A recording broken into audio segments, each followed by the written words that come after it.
Hello.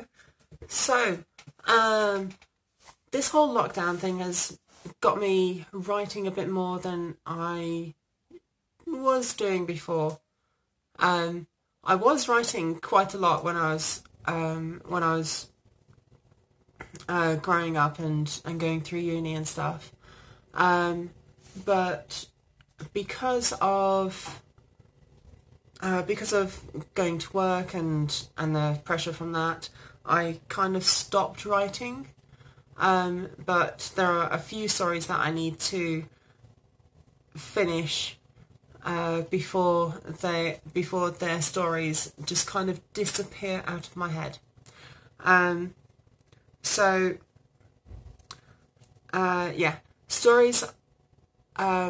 Like writing stories really helps with my dyslexia because it's a language-based dyslexia. Like words and things I can't do unless I have a rhythm.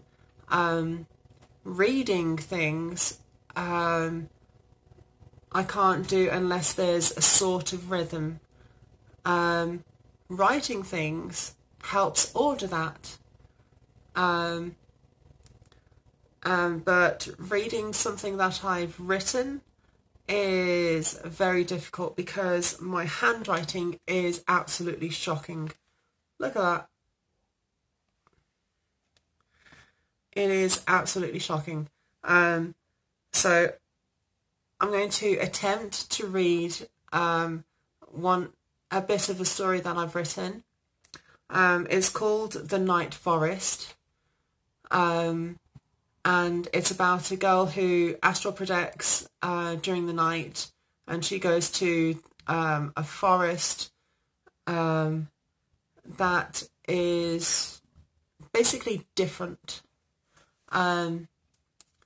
So here goes. If I mumble or make any mistakes and I have to start the sentence again, don't worry about it. It's just my dyslexia. So let's start reading.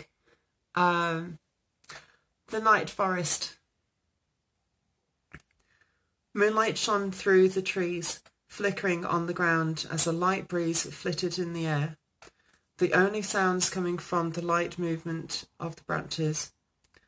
Like breathing, the branches swayed to and fro, to and fro.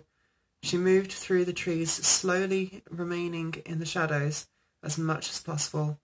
She was tall, ducking beneath the branches, grasping at the trunks as she swung around each tree.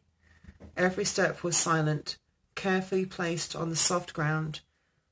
The swish of her dress was in time with the breath of the forest. She rested, leaning against a tree, completely hidden in shadow, as a more brisk wind drove through. Moonlight shone down, breaking the shadow, concealing her. Her hair shone as sunlight, her skin reflected the moonlight, her dress glimmered between light and dark. She rested against the tree until shade from the moonlight came back. On and on the girl moved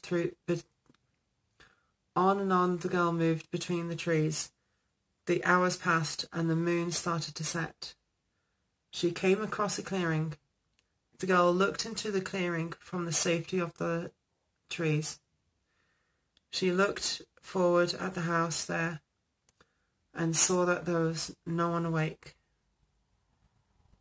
She took a step forward, still in the shadow of the trees. A curtain opened and a dark silhouette looked out.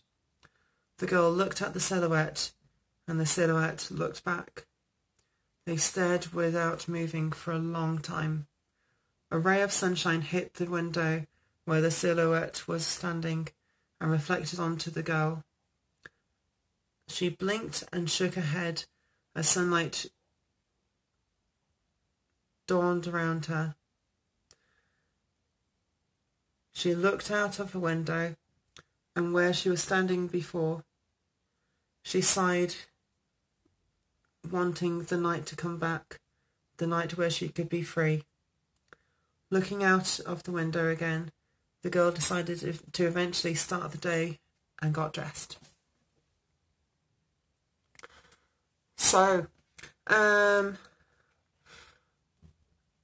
Leave a comment. There is quite a lot that I've written of this, about that many pages, and so yeah, leave a comment saying what you think about it, and if you want to hear more of it, then let me know and I will read another bit.